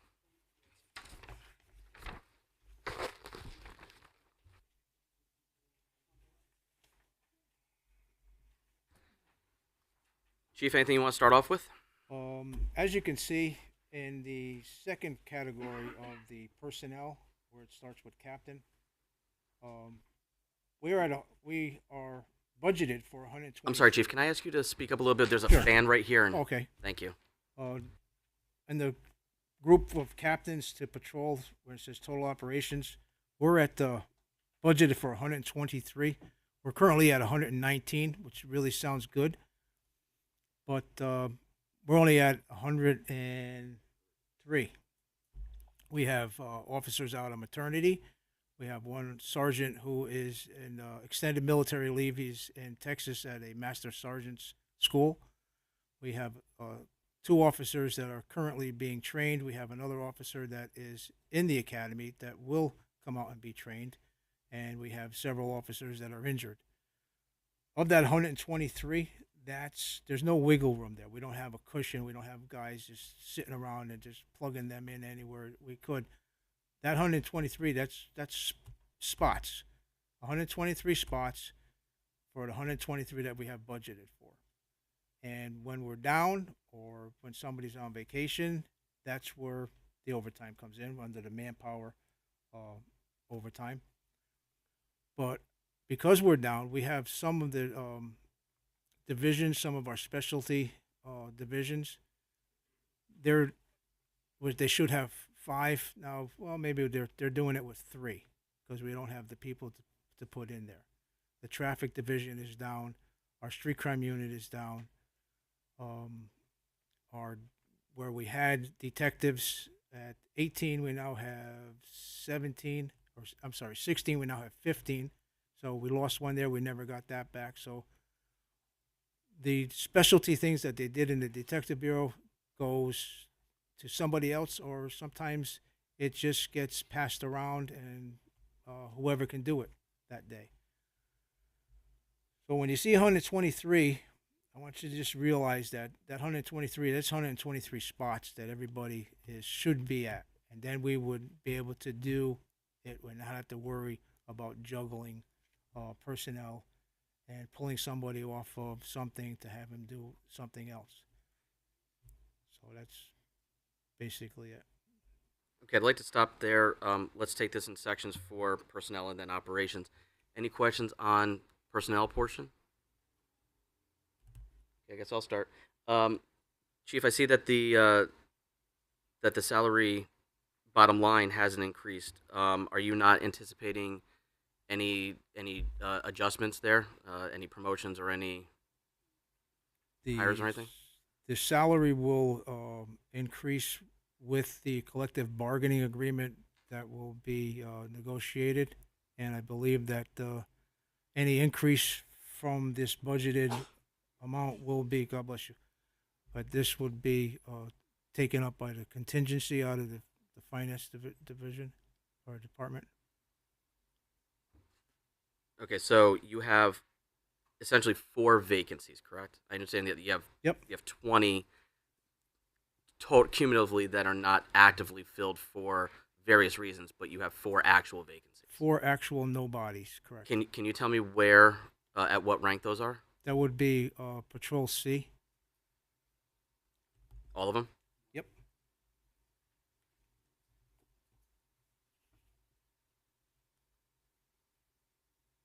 What's your ideal staffing level? 135. Oh, I got a lot of looked up at me, huh?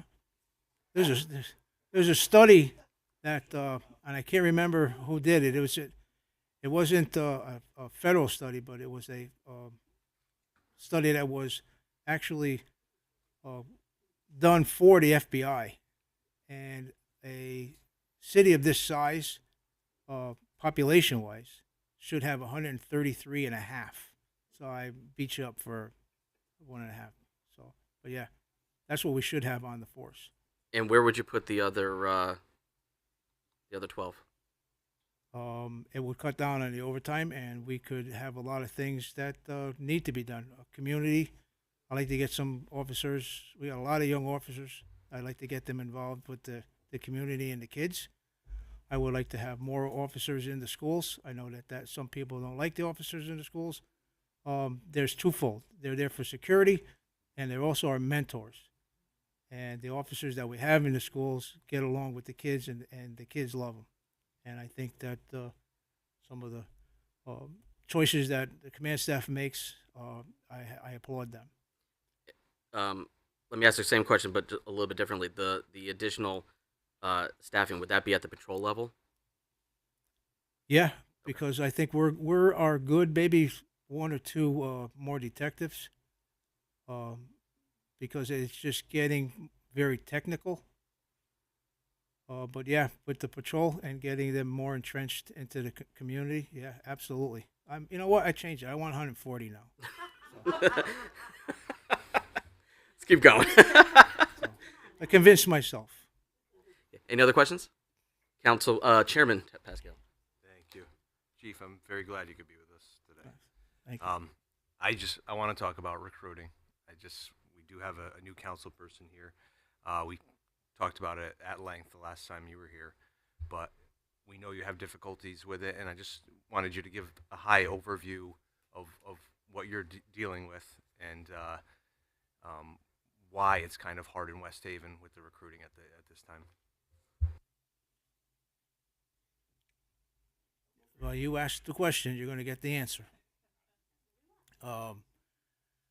Several years ago, we got a $10,000 increase in our pay, which actually put us just below the middle of the surrounding towns' pay, which was good. We were able to attract more people that wanted to be cops. And if you want to be a cop, you come here. You're not going to be a traffic cone. You're not going to go stand there. You're going to get your hands dirty, and you're going to get pull up your sleeves. Let's do some police work. Now we are with society where we used to get nobody wanted to be a cop, everybody wanted to be a fireman. So we won't hold that against you. But it's taken a little bit of a turn and upswing, where we used to get for the entire south central part of Connecticut anywhere from 30 to 50 applicants. We're just over 100, maybe 125. So it was unheard of when Nick said that he had that many applicants for the ERS. Nobody wanted to sit in there and be the first one that somebody was screaming at, but that's coming along too. The biggest obstacle that we have here now, and I hope and pray that it will go the right way. If there is a God, it will. Is the pension. I understand and that people have 401s, but the people that have 401s do not put on a ballistic vest to go to work. December of 23, We had an officer shot January of, was it January? It was January. January of this year, we had 2 officers shot. I lost a lot of sleep on that. And what that does is it brings up the conversation again. What if it happens to me? And it's not from the officers, it's from their significant others, their family. Well, what happens to you? If something happens to you, what happens to me?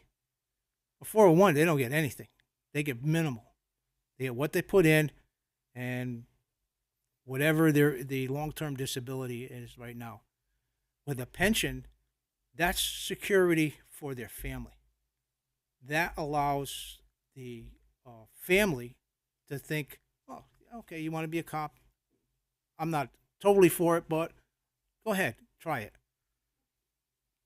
When we have those officers that are coming right now, they are the ones that want to be cops. They're not the ones that are, gee whiz, like, I'll give it a try. Because we had that, and it didn't work. They'd come, they had no idea what it was like. This is not a laid-back bedroom community anymore. This is a police department that does work, and it does serious work. And in order for them to come here and understand that, they're going to have to want to do that. We get the ones now that really want to do it.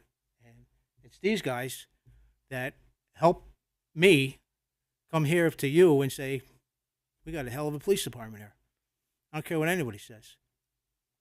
If people come up and stand at this podium and bash us, too bad, you're wrong. So that's just me. It's got to go from the 401 at some point to the pension, and it's not for the officers. It's for the officers' families. That's how I look at it. Because all of these guys, they're my kids. People ask me, how many kids you got? I got 125. I got 5 that call me dad, 120 call me chief. Those are my kids. I got to protect them. So, you asked it. Sorry. Don't be sorry. Thank you for that. Thank you, Chairman. Any other questions on the staffing? Councilman McMillan? Good evening, Chief. I just see the 5 positions that are listed below the administrative assistant, like it says the arrest clerk, Yep. your lead lobby window clerk, your lead senior, your computer operator.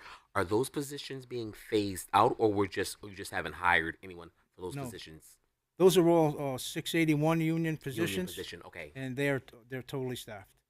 All of the Okay. 681 positions within the police department, the civilian positions, are staffed. Okay. All right. Thank you, sir. Councilwoman I did it again. I am so sorry. I know. Councilwoman Melton.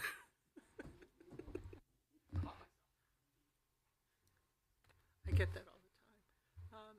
Hi, I'm just curious, what is the constable position? What, is that a new position? And, Yes.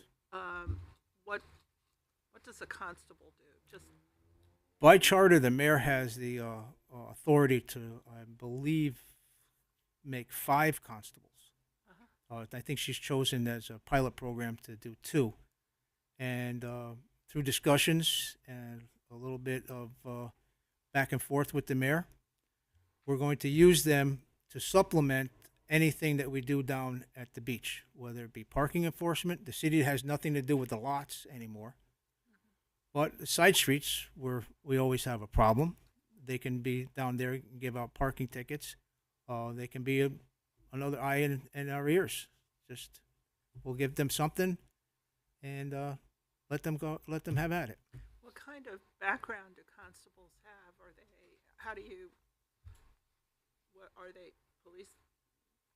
What is their, Well, we haven't really discussed the criteria and the requirements with the Board of Police Commissioners, but we have a few people that we think would be good to start this out and get it off the ground.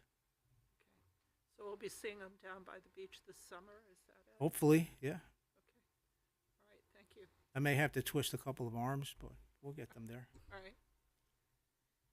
Chief, is that the best place for those dollars? Would that give you the best assistance from a staffing perspective?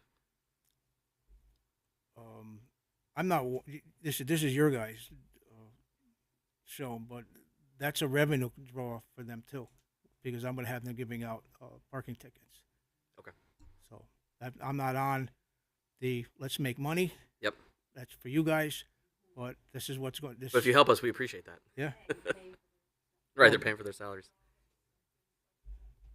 Yep. Do you have any? And I know that you and your staff have been working very hard to try to fill all those vacant positions. I realize you can't do much about those that are on leave for whatever reason, but for the 4 that are vacant, do you have any sense of how successful you might be to fill any of them in the next fiscal year? Any I'm always projections? optimistic, but then the pessimistic comes out also, because they have people. When we used to get 100 people on the list that they would give us that they checked off West Haven, we never even started at the first 25 because you call them and I'm going to Madison, I'm going to Guilford. Well, start at 25 or 50, and then you get the people that want to be cops, but nobody else is looking at them. So we kind of mold them the way we want them. But we have the recruitment is based on when there is a academy class. We've sent people to Milford and the one in Meriden. So if there's an academy class that's say in April in Milford, we'll do some recruitment, and then maybe June we'll do some more recruitment, and we'll try to get them in each class. Just want to give one final comment. I went on a ride along last year. I think I probably told you this, but I want to say it publicly. With a young officer, great guy. And the biggest praise he sung was in your leadership in allowing him to be a cop. He came from an affluent community, making more money, but you allow him to be the cop that he wants to be. Yeah. So your leadership is definitely what's driving this. There's a lieutenant sitting right there that is very instrumental in getting them to do the job the way it should be done within the parameters that we are given. So between Lieutenant D'Amato and my Deputy Chief Fleming said, yeah, it's like a sports team. Mm-hmm. I'm the head coach, but I got all these other coaches that are doing what they're supposed to do and getting these getting these officers where they're supposed to be and how they're supposed to be doing the job. Absolutely. So I applaud them. Still on personnel question? Ish? Okay. Go ahead. Sorry. I was just wondering about the uniform allowance. It went down so much. Is there a reason? I mean, it's not, I don't know if it's kind of personnel, but not really. I'll allow You're it. talking about in the projected, or Yeah, it's yeah, a lot of that has to do with the revolving door, because we would give them uniforms, and then 3 months later, within the same fiscal year, they would walk away. We can't use those uniforms because they all have their names on no, it. it went down. Right, but they're not leaving, so we don't have to Oh, give them. Oh, I was thinking uniform that- people. So, knock on wood. All right. I'll wait for the other time to ask the other question. Thank you. Councilwoman Tucker? Yep. Can you kind of just talk about what these software licenses are for? What are those for? You're talking about that increase? Yes. Okay. We have finally gotten out of the dark ages, which I keep saying. We are having our cameras, our license plate readers, other things that are technical. So what we've done is to not have to fall down in a year. We go and we get a decent rather than a cheap software maintenance agreement, because there was always there was always the joke that West Haven does it two ways. They do it cheap and they do it again, and we're getting away from that. So Okay, thank you. I kind of suspected that it would be the cameras? Because I didn't see them listed anywhere. So is that the only line item that's going to address the cameras, or is that somewhere else in here that we could see? The cameras are the actual purchase of the cameras and installation. Well, I'm not sure. So that's what I mean, because I know that this was supposed to be done in waves, Phases, yeah. phases, right? And so where? That's that line item right there should, if we're correct, cover all of the licensing agreements for them, all of the cameras. Okay. Some of them we have, because of the purchase, you get the first year at with no, for as far as a warranty. But yeah, no. All right. So you're I'm they haven't installed the second phase yet, but you were able to purchase licenses for Well, them. this is starting in July 1st. But yeah, we hopefully they'll be up before the fiscal year is out. Okay. I mean, they're just a lot of it. They're waiting on the UI to put in a pole. Okay. They're waiting on connectivity. All right. And power. Okay. And then the other question I have is, I remember you guys coming in last year, I think it was, or maybe it was a couple of years ago, with your masks and all that stuff. Like, so the SWAT equipment that we bought, you guys had that is equipment. Still this is for end of life other equipment. Their ballistic vests have a shelf life and a usability expiration. So we're going to phase that in so that we're not doing it all at once. Right. So, which is what we're trying to catch up on. Okay. And I think that's it for now. Thank you. Okay, we'll open it up to the rest of the police budget. Councilman McMillan. Good evening, sir. I just wanted to ask, on line 56180, it speaks to the educational reimbursement. Yep. I was just wondering, will the collaboration, like I asked the fire department, will the collaboration with UNH allow you all to get some of that educational reimbursement, or is that something separate? That's twofold on that line item. The officers get a stipend for having a certain degree. Okay. And this was also used to give up to a certain amount for any classes that they took. Okay. But yes, it will reflect the UNH agreement. Gotcha. Thank you, Chairman. Thank you, sir. Councilwoman Garthwaite. Chief, vehicle rentals 52630. Is that undercover? Is that what you told us last time? That's undercover. Okay. And then also other contractual services. What's included in that?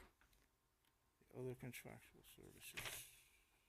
It's line item 52770. It's up only a little. Oh, actually, the mayor reduced it. But I'm just curious. I can't remember the last time you came what it was for. This is under which one? I'm sorry. 52770. Admin. Yeah. Page 65, Chief. Yep. No, I'm looking at where it goes to.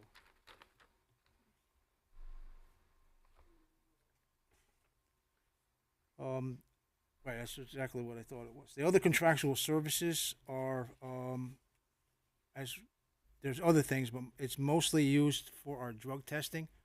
We have random drug testing of all of the department, and each year, 25% of the department has to be drug tested per the police accountability bill when they go for certification or recertification.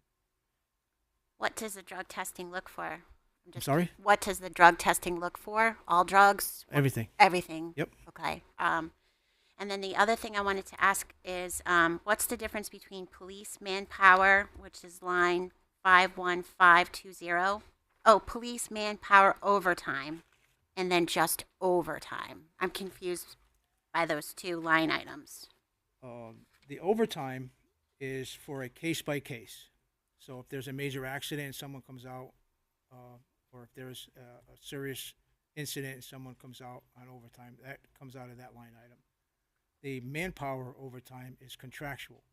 We have certain staffing levels that have to be met contractually, and if there's a vacation or a sickness or injury, then they're filled with the overtime that way. And that goes back to what I started with. It's 123 each has a spot, and we have to juggle people around. Okay. Okay, thank you. Thank you. Councilwoman Heffernan? I want you to know, I play the Powerball every week, and if I win, I'm getting the War Machine. I can't remember the name of the thing, but I called it the War Machine after, and I want you to know, I'm getting one if I win. So just so you know, I don't know if you remember. Well, I said it the last time. Yes, Yeah. yes, it's. gonna be- Say no, no, no. I'm getting myself a white one. We'll rent it out. But I do have a question about office supplies. Was there something in the capital plan that they put back into your office supplies? The office supplies under. Oh, I'm sorry. It's 53130.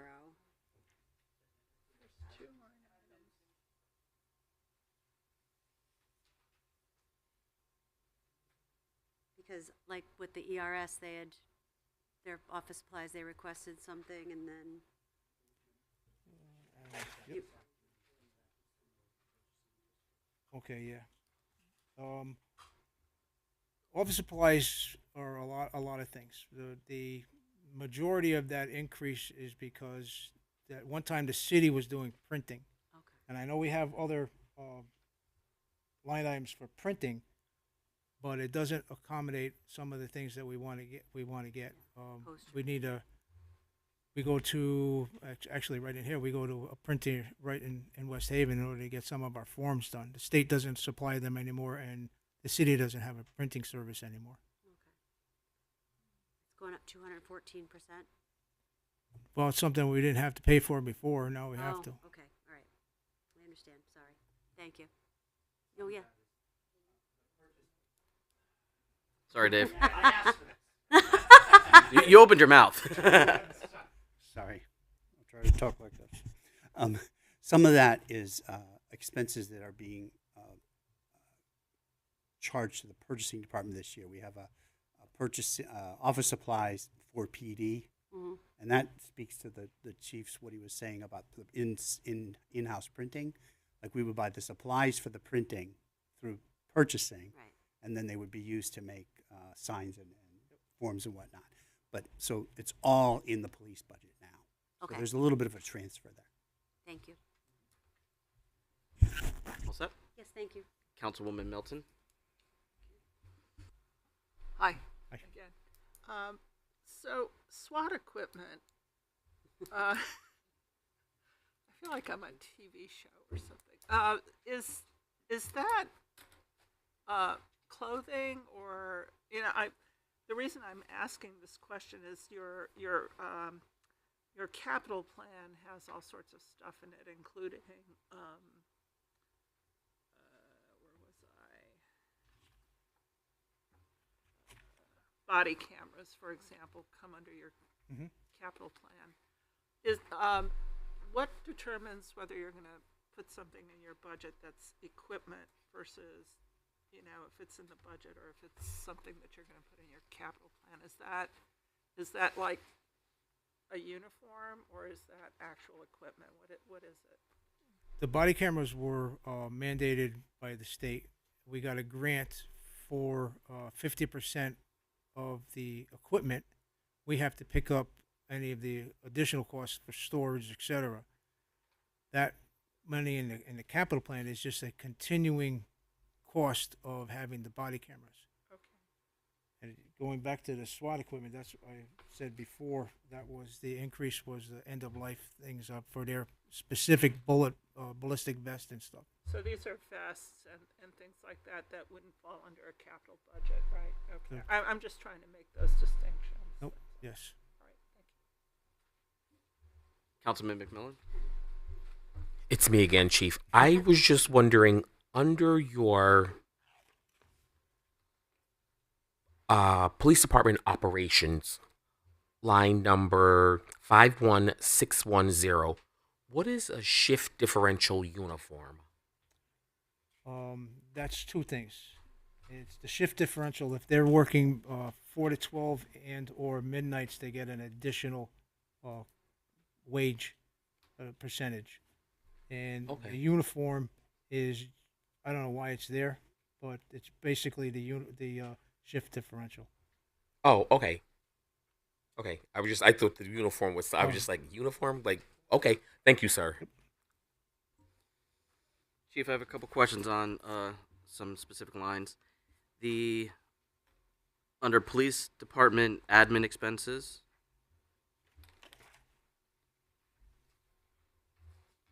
uh, 56180 education reimbursement. I see that the number is going down. Can you speak to how that's going to work? We talked about that. I think that It's at the gonna be- UNH. yeah, I think That's it's the going to UNH, be reflected on Wanna the make sure. UNH.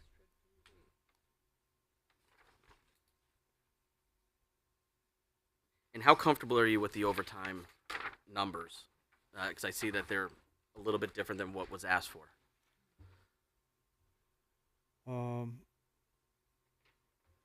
I honestly can't answer that. I mean, a lot of it has to do with can I keep the numbers up?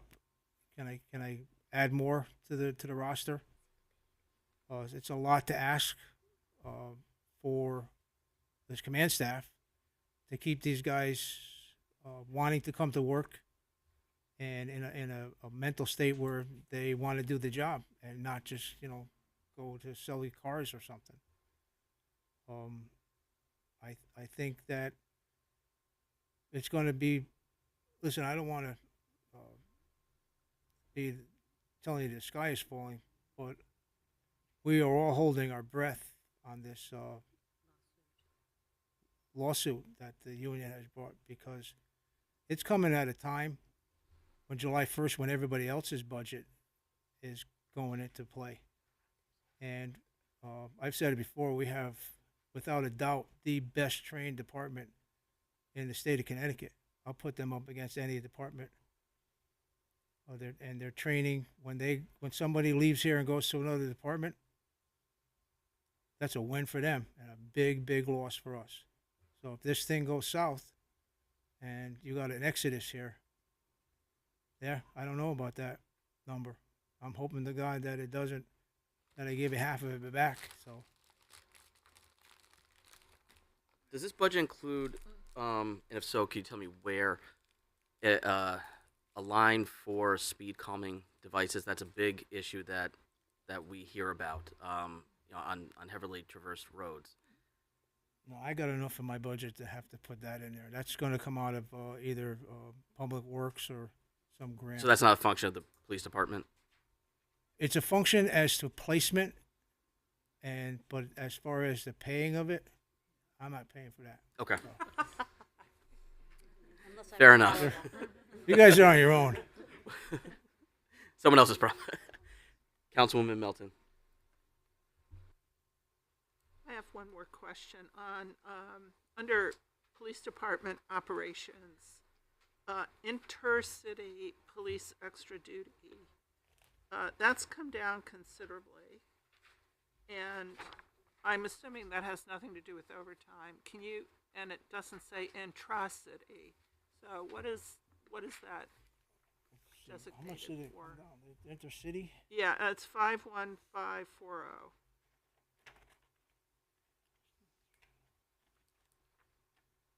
Well, I'll tell you what that is spent for.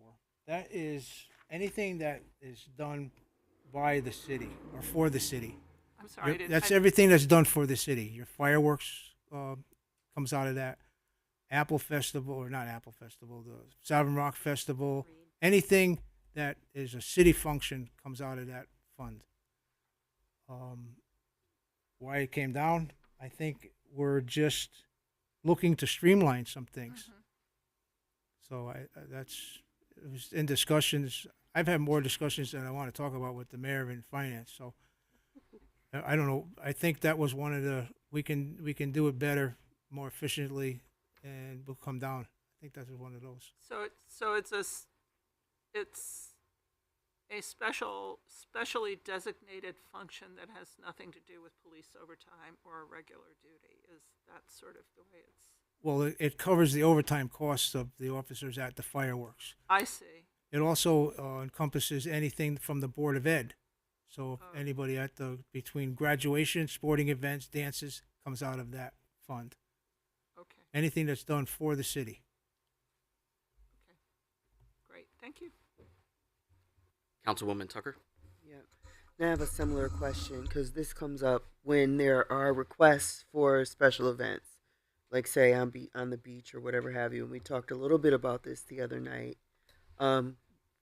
because now I guess police are requested to be a part of some of these events when there's events that are going to be given outside of the fireworks, outside of the Apple Festival, and all that other things. So if there's going to be an event that a resident would like to plan or something like that, that they need police there. They need Correct. fire there. They Yep. need, so are these funds No. supposed to support that in any way? That's if it's a private event by someone other than a city entity, they have to pay that price. Mm-hmm. Okay. Thank you. Chief, do you want to speak to anything that's in your 5-year capital plan? It seemed pretty self-explanatory, but I didn't know if you wanted to add anything to it. You can ask me any of the questions that you want about it. Does anybody have any questions on the capital plan? No. Okay. Any other questions for the chief? Councilwoman Garthwaite? Just one little question, Chief, on firearm supplies. It's up from, I think it was 80,000 to 110, right? 110,000. Is that because the cost of, bullets, or are you guys getting extra? I don't know. I'm hoping I know the answer, but I think it's the opposite. So that's why I'm asking. It's twofold. The training, we've increased our training, and it's the cost of the ammunition itself. We had switched to the 9mm a while ago, thinking it was going to be cost effective. We're down a little further than what we would have been if we had stayed with the other caliber, but it's cost and demand. Okay, all right.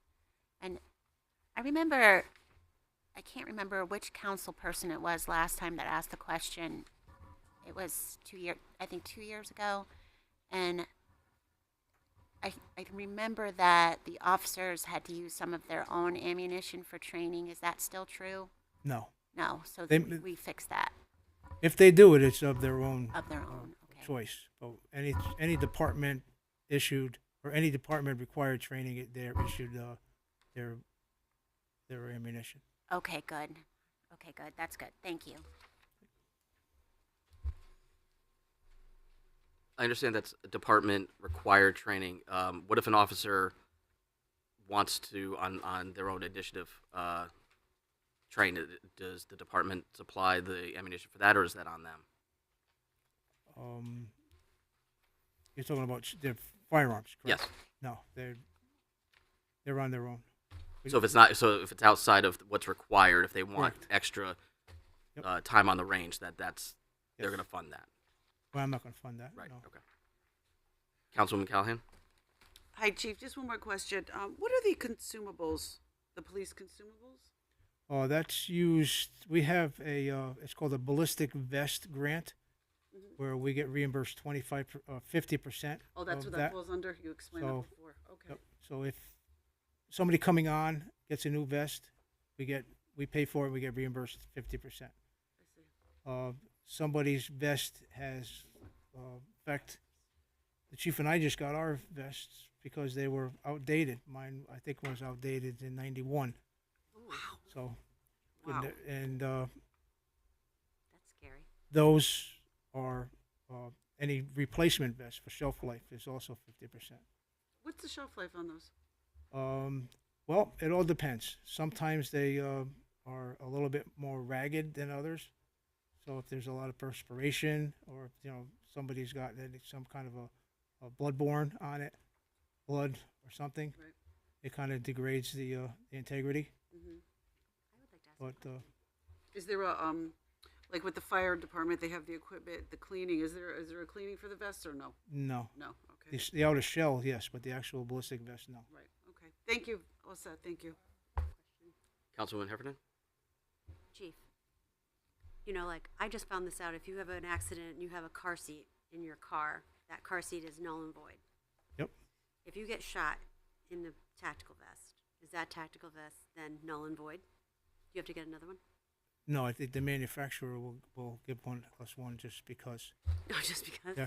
And they'll usually take that as an advertisement for themselves. But Okay. I hope to God I never have No, to no, do I don't that. want to have it happen either, but I mean, I was just wondering, because I was like, do we have to buy every time someone gets shot? I mean, not that, thank God it doesn't happen that often, but it's already happened twice this year. Mhm. And even though it wasn't shot in the vest, I don't think. No. Both It was, because even if the child doesn't get hurt in an accident, the car seat is gone. You have to get a new one. Correct. And just to let you know, those 2 officers are back to work. They're back to work, Thank full goodness. duty. That's wonderful to hear. That's really great. Well, since they're back to work, tell them we said thank you for their I shall. service. Thank you. Chief, I'm going to ask a question that we all dread, and no council person should ever ask, but what's not in here? What's not in here? What's not in here? There's the war machine. Besides the war machine. It's a rescue vehicle. So. That can go underwater. Well, it can traverse water. I don't know about under. So not the nickel and dime stuff, but is there anything that's not in here that, in your opinion, is really should be? Crime lab. Well, I want to bring this back to order, please. we've started 2 rooms. As I said before, one for all the cameras and another one for all of our technical guru stuff that these guys can just navigate through like you couldn't believe. They're mapping, cell phone information. I don't know how to come up with a number for that, but if you were to give me a choice, I think that would be one of the things that I would like to see additionally funded, not in replacement. Because everything in here, like I said, there's no fluff in here. This is bare bones. This is it. We will live by this. If we have to, we do the best we can. But I think if any additional things, I think the DC said, I think crime lab. That's the future, and that's what we're trying to do. We're trying to get us out of the dark ages. And that's part of your capital plan, right?